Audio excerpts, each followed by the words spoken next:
Welcome to the GDPR Weekly Show, one of the top 5 GDPR podcasts worldwide. Here is what's coming up in this week's episode. Welcome to episode 219 of the GDPR Weekly Show, the number one GDPR podcast worldwide. And coming up in this week's episode, we have news that there are fears that the Conservative leaders' election here in the UK could be infiltrated by hostile countries, thinking particularly towards the current time of Russia, but other countries like North Korea too, because of the need to rush the voting process, which is to be all online for the first time. We then have news of a data breach at Ticketmaster, and we then have news that the data breach whistleblower at NatWest is demanding that the bank pay their data controller fee to the ICO. We then have news that Clearview AI has been fined another €20 million by CNIL, the French Data Protection Commissioner.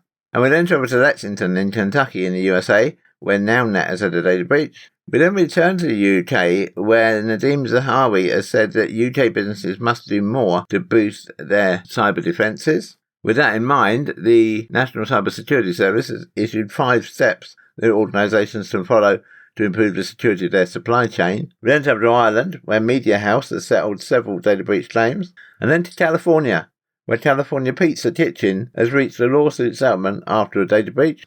We then have news that estate agents are judged to be presenting a real data risk. We then return to Australia, where victims of the Optus data breach now find that they can't use their passport details online. And remain in Australia, we have news of a data breach at retailer MyDeal. We then return to the UK, where the UK court has indicated a de minimis settlement when there is no proven material harm in a data breach. We then return to Australia, where Medibank has had a data breach. And then finally back to the UK, where the ICO has simplified the use of binding corporate rules. So as always, a wide range of articles for you this week. We hope that you find the information in the articles useful and informative.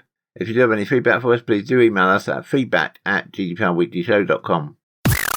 Wished it was a simple guide to GDPR? Well, now there is. GDPR Made Simple. Available now on Amazon.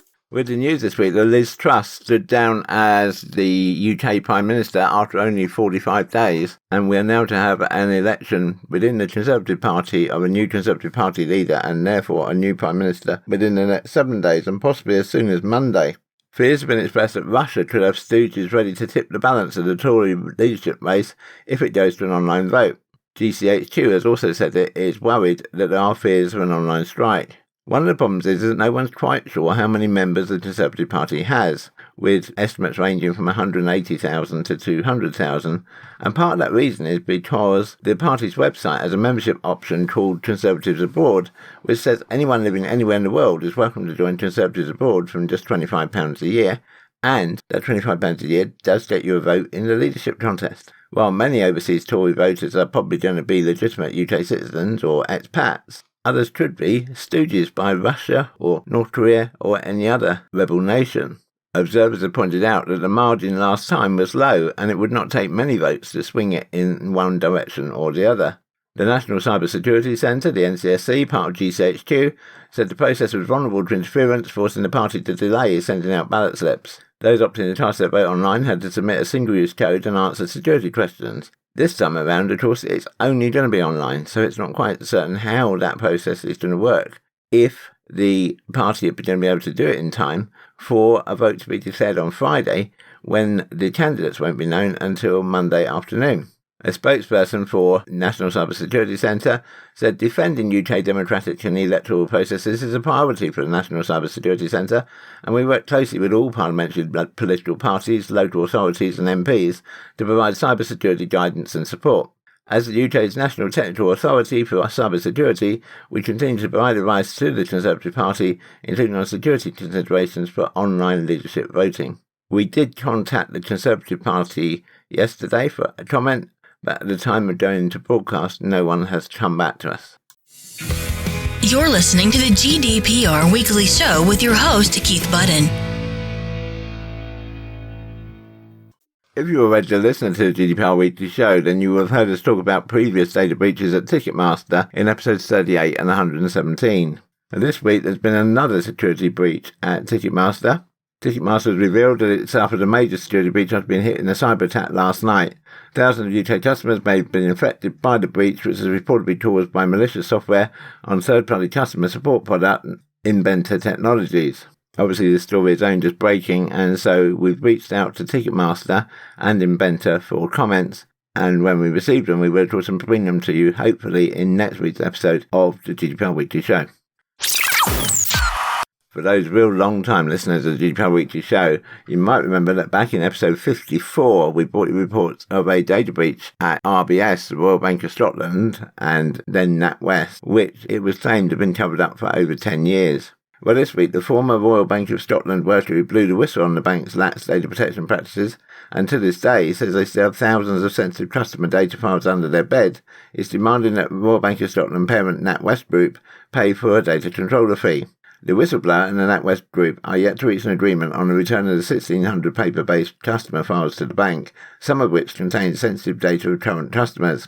As with any data controller with a small volume of customers, she needs to pay the Information Commissioner's Office annual registration fee of £40 by the 26th of October, or will face a potential fine. The Whistleblower, who has the data as a result of a work-from-home agreement with the bank from over a decade ago, became a data controller when it became clear that the data, which includes sensitive information of current NatWest customers, would be in her home indefinitely. She wants NatWest to take the documents, but they have not been returned because she wants guarantees that no future action by the customers involved will be taken against her. She was advised to obtain a receipt from the bank for all the files before handing back the information to protect herself from possible future litigation. The ICO letter demanding payment of the fee said if you don't pay the correct fee, you could be fined up to £4,350. We will begin this process 21 days after your registration expires if we don't hear from you first. We publish details of all the fines we issue on our website. In an email to NatWest Chief Executive Alison Rose, the former RBS worker wrote, "I should bring to your attention the fact that I recently received a notification from the ICO to renew my registration as a data controller. I'm required to pay a data protection fee for the renewal by 26th of October 2022. As I'm still doing the bank's job of protecting this confidential customer data, as I've been doing for so many years now, I don't think it would be unreasonable for me to ask you to confirm on behalf of the bank that the bank will be reimbursing me the registration fee." NatWest said it had not replied to the former worker, who said she's frustrated and wants closure. The bank has maintained that it wants the files returned, but will not agree to the conditions demanded by the whistleblower to protect her from future potential action from the bank's customers. NatWest has claimed the data is historic and there has been no customer detriment, but the whistleblower claims she's established that some of the data files relating to existing customers and informed the bank and the ICO. She said, "I have put to the test the bank's assertion that this data is historical and that it poses no risk to customers, and I've established that some of the data is live existing customers. I immediately informed the bank and the ICO of this." She is currently in contact with the regulator, the Financial Conduct Authority, to arrange a meeting where she will present evidence of the data she holds with a 72-page document which was put together with the help of the ICO.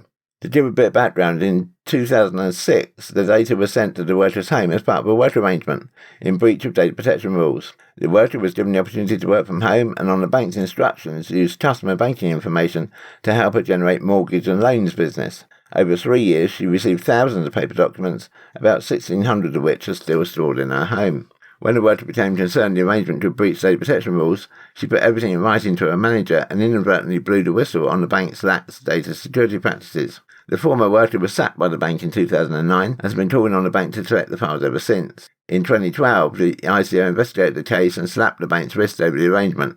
The ICO said that while the incident was a local issue at branch level, RBS did not maintain compliance with the 7th Data Protection Principle during the period in question. It said both parties were made aware of this decision, no further action was taken by the office, and the case was closed and remains closed. The ICO worked with both parties from 2012 to secure the safe return of the files, but the negotiations failed and the ICO ended its involvement in July 2021. We've approached NatWest for comment, but by the time we go into broadcast, no one from the bank has come back to us. Contact us on helpdesk@gdprweeklyshow.com. Another company which features regularly here on the GDPR Weekly Show is Clearview. Clearview AI has appeared in episodes 99, 169, 175, 186, 197 and 205. And now, Clearview AI, the controversial facial recognition firm that scrapes selfies and other personal data off the internet without consent, has been fined again for failing to respond to an order last year from CNIL, the French Information Commissioner. The order from CNIL told Clearview to stop its unlawful processing of French citizens' information and delete their data. Clearview responded to that order by, doing nothing really, thereby adding a third GDPR breach, non-cooperation with the regulator, to its early tally. Here is CNIL's summary of Clearview's breaches. Unlawful processing of personal data, a breach of Article 6 of GDPR. Individuals' rights not respected, Articles 12, 15 and 17 of GDPR. And lateral cooperation with the CNIL, Article 31 of GDPR. Clearview had 2 months to comply with the injunctions formulated in the formal notice and to justify them to CNIL. However, it did not provide any response to this formal notice. CNIL wrote in a press release announcing the sanction.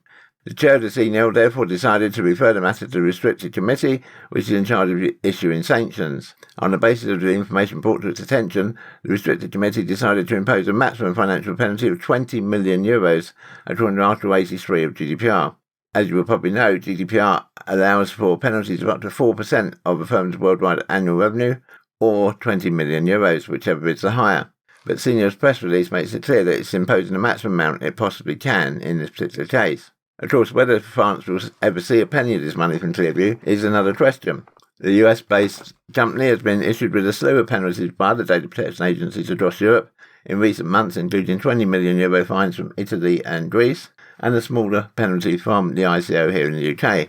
But it's not clear it has ever handed over any money to any of these authorities, and they have limited resources and legal means to pursue Clearview for payment outside of their own borders. Clearview's PR agency, LAC PR Group, said in a statement, "There is no way to determine if a person has French citizenship purely from a public photo on the internet, and therefore it's impossible to delete data from French residents. Clearview AI only collects publicly available information from the internet, just like any other search engine like Google, Bing, or DuckDuckGo." The statement goes on to reiterate earlier claims by Clearview that it does not have a place of business in France or indeed in the EU, nor does it undertake any activities that would otherwise mean it is subject to GDPR. It says Clearview's AI database of publicly available images is lawfully collected, just like any other search engine like Google.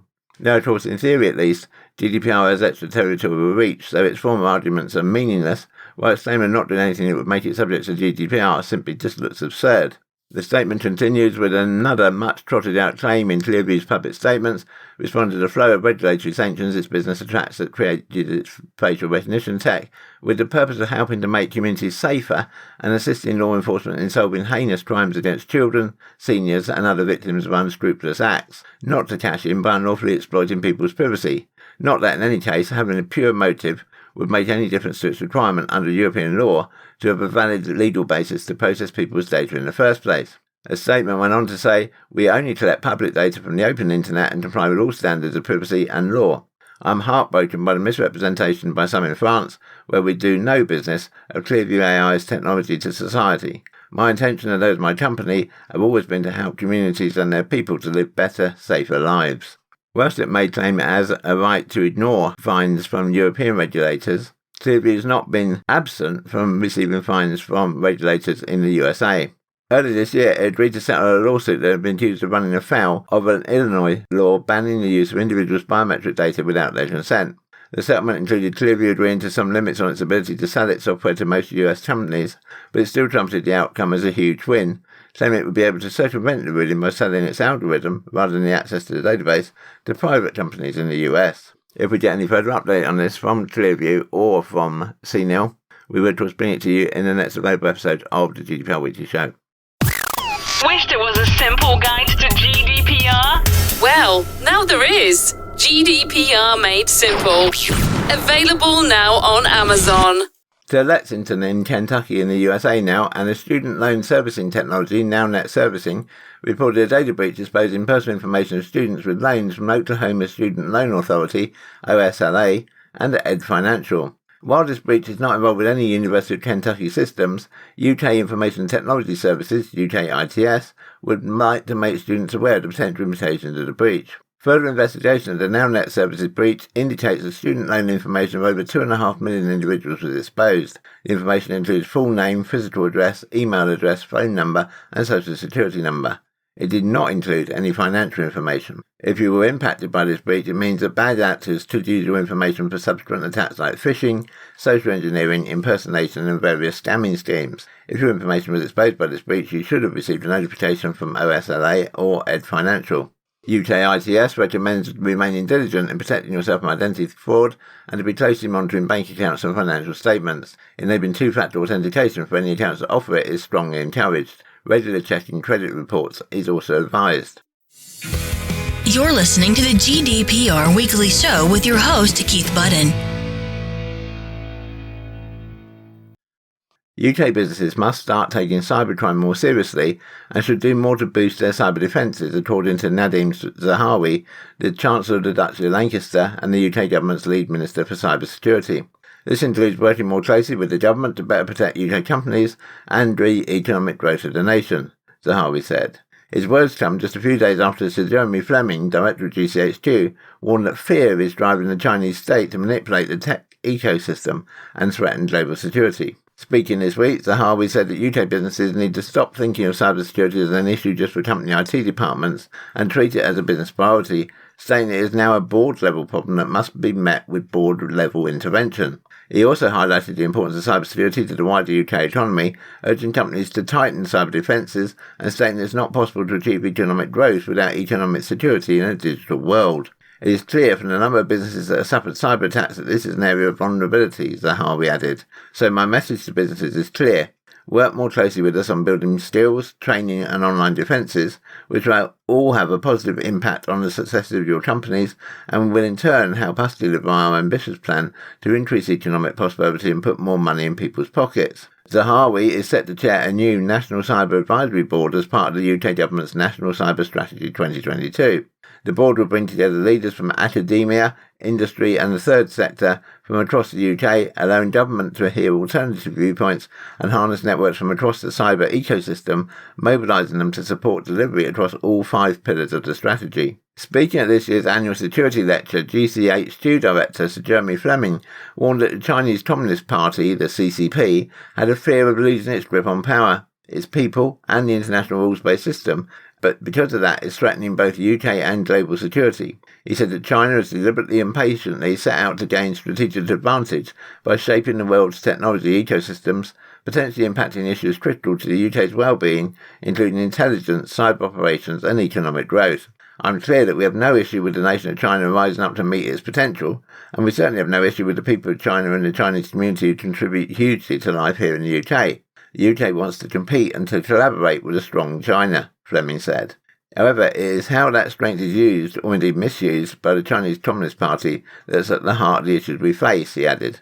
We must also be clear that when it comes to technology, the politically motivated actions of the Chinese state is an increasingly urgent problem we have to acknowledge and address. That's because it's changing the definition of national security in a much broader concept. Technology has become not just an area for opportunity, for competition and for collaboration, it's become a battleground for control, values and influence. In an increasingly complex and interconnected world, this was a major risk to our future security and prosperity, Fleming continued, and without the collective action of like-minded allies, the divergent values of the Chinese state will be exported through technology.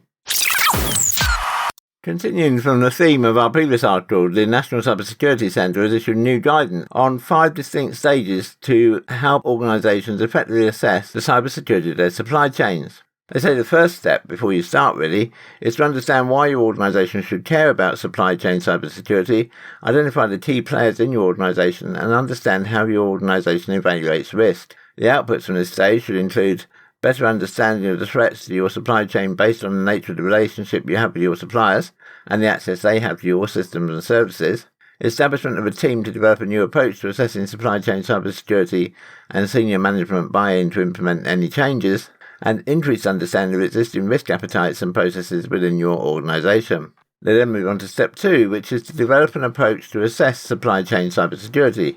Once you've determined the critical aspects of your organisation that you need to protect the most, create a repeatable, consistent approach for assessing the cybersecurity of your suppliers. This includes prioritise your organisation's crown jewels, i.e. what's really important to you, create a set of security profiles, determine the security profile of each supplier, define the minimum cybersecurity requirements for each security profile, decide how to assess your suppliers, plan for non-compliance, and create contractual clauses.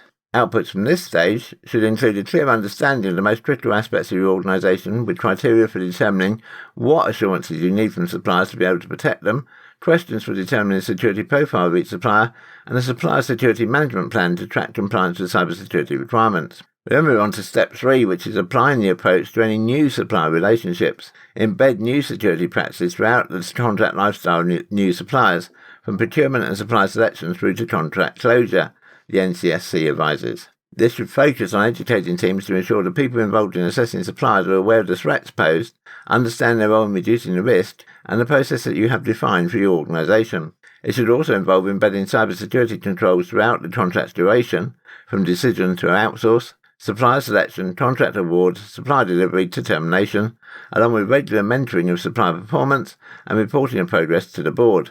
Expected outputs are embed cybersecurity practices throughout the acquisition process, supported by a multidisciplinary team of cybersecurity trained professionals, increase awareness of supply chain threats amongst your staff, and measure performance against defined metrics visible to board members. Then, of course, it comes to step 4, integrating the framework into your existing contracts. With a new approach in place, review your existing contracts either upon renewal or sooner where critical suppliers are concerned, the NCSC advises. This should include identifying existing contracts, assess the risk of the contract, support your suppliers, and review any contractual clauses. As with step 3, this stage should involve regular mentoring of supplier performance with reporting of progress to the board.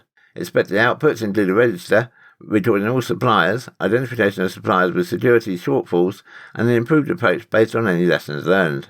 And then step 5, it says to simply strive for continuous improvement. Periodically refining your approach as new issues emerge will reduce the likelihood of risk being introduced into your organisation via the supply chain.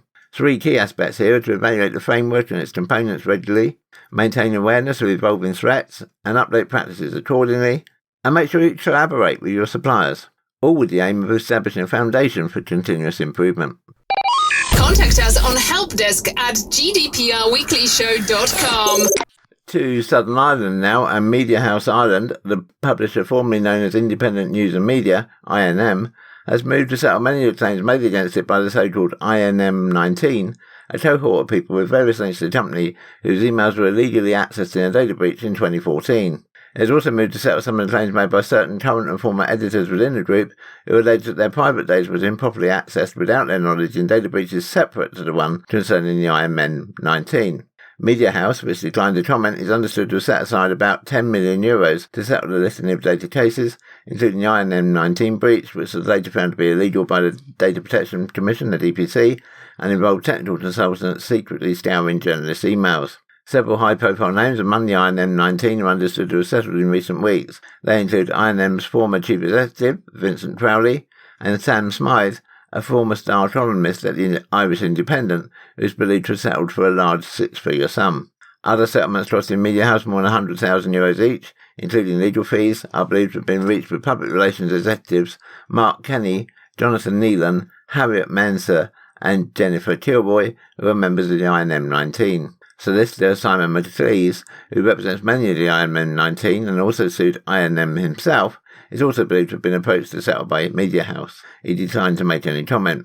Mediahaus has approached several other members of the INM-19 with offers of settlement, but agreement has not been reached. This cohort is believed to include Rory Dodson, a former Sunday Times Ireland editor and now a public relations executive. Mediahaus is also believed to have settled with former INM Group Editor-in-Chief Stephen Ray, whose data was allegedly improperly accessed in a separate breach, as well as Colm McGinty, the former Sunday World editor, who did not formally sue but made a complaint. Other members of the INM-19 are still proceeding with their claims. These include INM's former chief executive, Gavin O'Reilly, and his former corporate affairs chief, Carl Brophy, whose case is listed for discovery next month. Mediahaus inherited the claims after it bought INM from shareholders, including Dennis O'Brien in 2019, the year after High Court inspectors were appointed to investigate the INM-19 data breach. The state's Director of Corporate Enforcement, Ian Drennan, alleged in court documents that the data breach was overseen by former INM chairman Leslie Buckley, who was Mr. O'Brien's representative on the board. Mr. Buckley is also being sued by most of the INM-19, as well as by the company, over his involvement. He's denied any wrongdoing and declined to comment. The High Court Inspector's report on the issue is expected to be released in the coming month. Welcome to the GDPR Weekly Show, one of the top 5 GDPR podcasts worldwide. Here is what's coming up in this week's episode. To California now, and California Pizza Kitchen have agreed to a class action lawsuit settlement to resolve claims it failed to prevent a 2021 data breach. The settlement benefits people whose information was compromised in the California Pizza Kitchen data breach announced in November 2021 and who received a notice regarding the breach. The settlement includes a subclass of California consumers. In November 2021, California Pizza Kitchen announced it was the subject of a data breach in September 2021 that compromised the Social Security numbers of over 100,000 former and current employees, according to sources. Affected consumers quickly took legal action against California Pizza Kitchen, arguing that the company failed to protect their information through reasonable cyber security measures. The data breach class action lawsuit contends that clearly CPK failed to safeguard plaintiffs and the class members' PII, personally identifiable information, and unreasonably delayed to inform them of the data breach. Plaintiffs and the class members have suffered injury because of California Pizza Kitchen's conduct. The plaintiffs note that their information was listed on the dark web for sale to criminals and is likely still to be available. This, in addition to other consequences of the data breach, will allegedly put plaintiffs and class members at risk for fraud and identity theft for years to come. California Pizza Kitchen hasn't admitted any wrongdoing, but agreed to a class action settlement to resolve these claims. The exact settlement amount has not been disclosed in the court documents. Under the terms of the California Pizza Kitchen lawsuit settlement, class members can receive reimbursement for out-of-pocket expenses. The settlement allows class members to claim up to $1,000 in out-of-pocket expenses such as bank fees, communication charges, credit expenses, and up to 3 hours of lost time at a rate of $20 per hour. Class members can also claim up to $5,000 in extraordinary out-of-pocket expenses, such as documented unreimbursed fraudulent charges tied to the data breach. Members of the California subclass can collect an additional $100, subject to the $1,000 for ordinary out-of-pocket expenses. All class members can receive 24 months of free credit monitoring. Class members who enrolled for 12 months of credit monitoring from California Pizza Kitchen's original notice letter will have 24 months of monitoring added to their existing 12-month term. The deadline for exclusion of an objection was the 27th of September 2022. The final approval hearing for the California Pizza Kitchen class action lawsuit settlement is scheduled for November the 3rd, 2022. In order to receive settlement benefits, class members must submit a valid claim form by October the 27th, 2022. You're listening to the GDPR Weekly Show with your host, Keith Budden. Concerns have been raised in Australia, although they would be just as valid here in the UK, about the danger to tenants of their data being leaked or breached whilst it's held by estate agents or real estate agencies in Australia. The tenants collectively have pointed out that many real estate companies ask for a vast amount of personal information from tenants in order for them to secure their rental property, and including sensitive information like passport numbers, bank statements, previous addresses, and sometimes even driver's license numbers. We take a typical example then. To create a tenancy interest application, the estate agent normally asks you to provide a certain amount of points to confirm your identification. This usually consists of your passport, your driver's license, and other sources of identification. They also ask for your employer's details, previous addresses, income, bank statements, phone numbers, and other sensitive personal information. Of course, if any hacker did gain access to this information, they could use the stolen data to commit further crimes, such as using credit card details for fraudulent purchases, applying for credit cards or loans in your name, accessing retirement funds or other financial accounts, using your health insurance to access medical care, applying for fraudulent identification, such as driver's license or passports, and even renting other properties in your name. There's also a risk that criminals can commit crimes and then use the stolen identification when they're arrested. So what does this mean? Well, the really important thing for estate agents or real estate vendors elsewhere in the world is A, how long do you need to keep that data for? You might need that data to prove the person can afford the rent before you rent the property to them. But once you've rented to them and perhaps they've been in there for 6 months and they've been paying their rent on time, do you really need to keep all that information anymore? What use is it? And, one of the basic principles of GDPR is that data you must have a use for right now. And I think you'd find that a hard one to argue if it was challenged, because let's say, for example, let's suppose I rent a flat for £1,000 a month, and I do that, and for 12 months I've been paying my £1,000 regularly. What the hell difference does it make who my employer is at that point? Because I've proved to you that I can pay the rent. So something perhaps for real estate agents and estate agents to have a think about And as always, if you're an estate agent or you're in that industry and you drop other comments, then please do email us at feedback@gdprweeklyshow.com, and we'll by all means look at an updated article later in the year. In episodes 215, 216 and 218, we brought you news about the data breach at Optus. Shortly after that data breach, Optus customers were told they would not need a new passport, even though the document may have been compromised in the data breach. However, Optus are now saying that it's not possible for people to use passports for online identification with themselves. Daniel Reeders, whose passport was one of more than 100,000 exposed in the Optus hack, had been told that all was well and he did not need to start the process to receive a new passport. However, late on Friday, he was informed he would no longer be able to use his passport online as identification. Now, Daniel doesn't drive, so his passport was his main identification document. But Optus asked the federal government to block exposed passport numbers from being used in the National Document Verification System. The Document Verification System is used for government departments granting access to health and welfare payments and for banks and other institutions. I was so angry that Optus took that action without consulting the people affected, Readers said. If they'd asked me, I probably would have taken the chance with someone using it. I wouldn't have cut off my own identification.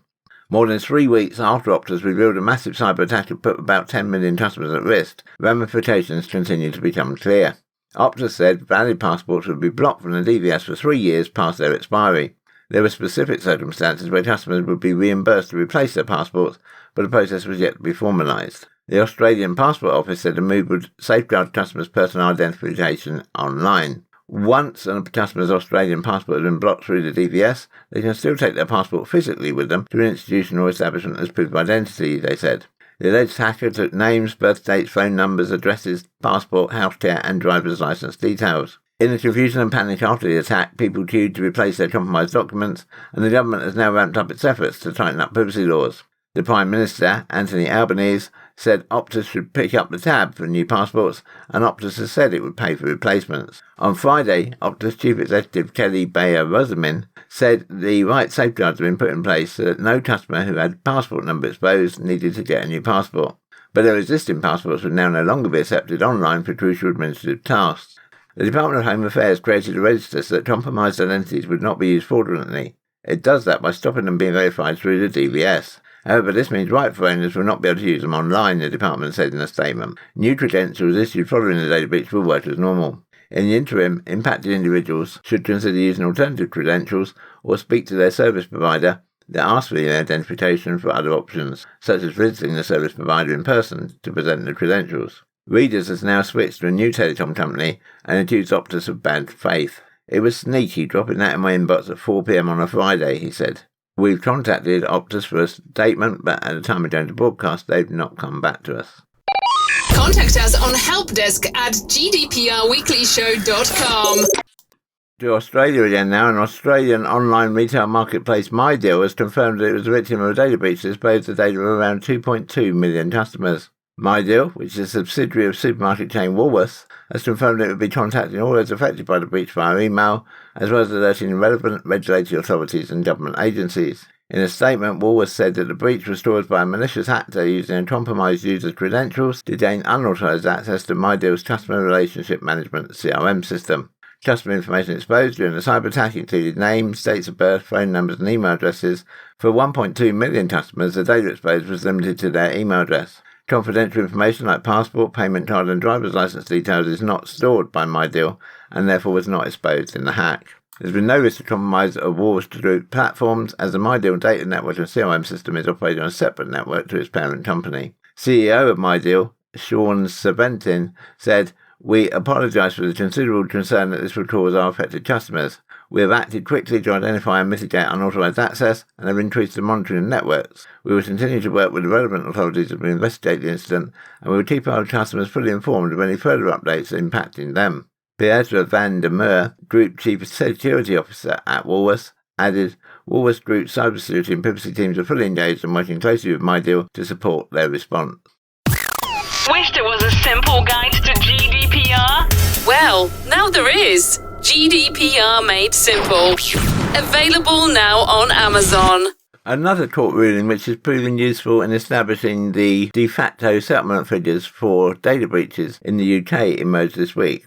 In the case of Driver versus CPS, The court awarded £250 as the data breach was at the lowest end of the spectrum, which may indicate where the de minimis threshold for such cases lies, and of course this is often a really hotly contested point in data breach claims. Now we have had previous court rulings in the UK which have been just £100 where there's been no material damage. But I think it's fair to say we're now establishing a benchmark. Even if we said somewhere between £100 and £250, we're establishing the sort of benchmark that settlement should be at if it's just nuisance rather than material damage. To give a bit of background, Driver versus CPS followed a suite of helpful High Court cases which established several key points for this rapidly evolving area.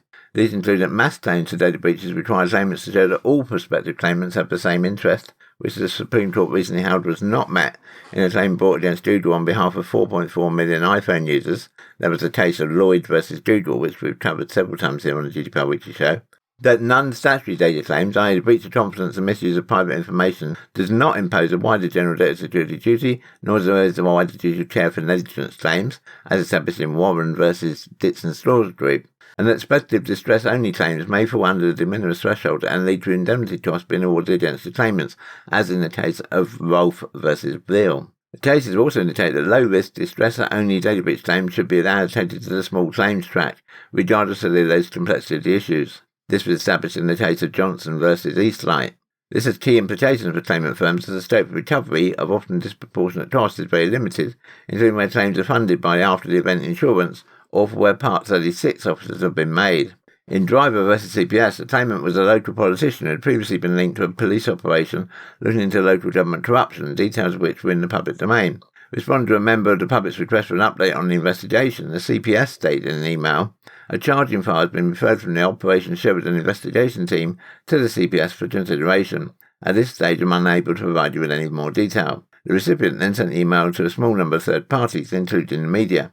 Whilst not naming Mr. Driver, the email the court held sufficiently amounted to a breach of the Data Protection Act 2018 because it constituted unlawful processing of his personal data. However, owing to the information adding little or nothing to what was already in the public domain, and so it could not have had the effects claimed, the court awarded him only £250. Now, this case does have several distinguishing features. As a matter concerned processing for law enforcement purposes, the applicable regime was under the Data Protection Act 2018 and not GDPR. A claim in misuse of private information failed because the claimant had no reasonable expectation of privacy as the relevant information was already in the public domain. The email added little or nothing to that which was already generally known, and there was no evidence that some recipients even read it. The claimant sought up to £2,000 in compensation, being damages for distress but not for personal injury, and no medical evidence was provided, although the claimant did confirm they had consulted their GP. So these points must give a real clue that where there's only a very modest degree of distress, this data breach was at the lowest end of the spectrum. You're listening to the GDPR Weekly Show with your host, Keith Budden. We seem to be spending a lot of time in Australia this week, and a major cybersecurity incident has occurred at Medibank Private just weeks after one-third of Australians had information held a ransom in the Optus data breach. As one of Australia's biggest health insurance providers, Medibank holds information that includes intimate medical records, making the breach orders of magnitude more serious than the Optus hack. There was another data breach earlier this week of the online wine retailer Vino Mofo, which led to records of 700,000 users being sold on a Russian-language cybercriminal forum.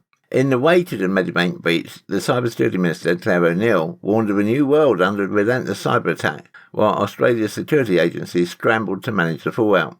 So what do we know has happened? Well, on the 13th of October, Medibank said it had taken offline the data and policy systems of its budget provider, ARM, and its international student division after a cyber incident. The next day, the company announced it had restored services and said it was still responding to the incident. The situation developed on Wednesday when Medibank disclosed to the Australian Stock Exchange that hackers had contacted the company to negotiate over the future of 200 gigabytes of customer data they said they'd stolen from company systems. Although Medibank initially claimed there was no evidence that customer data has been accessed, the public learned the story of the breach on Thursday as the Australian Signals Directorate and the Australian Federal Police started to investigate. Medibank is understood to be still investigating what actually happened, but it thought someone gained access using fake or compromised user credentials. The hacker shared a sample of 100 policies for verification. This information contains names, addresses, dates of birth, Medicare numbers, phone numbers and medical claims data, including information about diagnosis, procedures and the location of medical services. In a statement, the insurer said the hacker also claimed to hold credit card information, but this has not been confirmed. The sample is believed to come from AHM and contain information about international students who were policyholders. Medibank has about 4 million customers, but at this stage it's not known how many were caught up in this breach. So far, it's been confirmed that international students have been affected, since private health insurance is a requirement when international students come to study in Australia. This is concerning as many students have moved from countries where their medical information could be used against them. Anyone who holds a policy with Medibank should be on notice. 9 newspapers reported the hackers have threatened to release the information of the 1,000 most high-profile Australians if their demands are not met. Medibank's chief executive, David Kotzer, has unreservedly apologised for the breach. "I apologise and understand this latest distressing update will concern our customers," he said. "We have always said that we will prioritise responding to this matter as transparently as possible. Our team has been working around the clock since we first discovered the unusual activity on our systems, and we will not stop doing that now. We will learn from this incident and will share our learnings with others." Speaking to the ABC on Thursday morning, O'Neill warned Australians of more attacks in the future. "This is a new world that we live in," she said. "We're going to be under a relentless cyber attack, essentially from here on in. And what it means is that we need to do a lot better as a country to make sure we're doing everything we can within organisations to protect customer data, and also for citizens to be doing everything that they can too." O'Neill said the Medibank and Optus breaches amounted to a huge wake-up call that showed the need for an overhaul of information and privacy protection. If you believe you've been affected, you should of course monitor your credit card and bank statements, and wherever possible make use of two-factor authentication. If you've got involved in areas where you've needed to use standard contractual clauses, either the EU standard contractual clauses or the UK GDPR standard contractual clauses, you may also have got into the world of binding corporate rules, or BCRs. The ICO has made a number of key changes recently that aim to simplify and speed up the UK BCR application process, including revised requirements centred around an outcome and principles-based approach that dispenses with the need to include specific wording. This may allow organisations to better tailor their binding corporate rules to align with their culture and needs. Simplification of the application form itself and the requirements. Changes designed to eliminate the need for unnecessary duplication of information as part of the application process.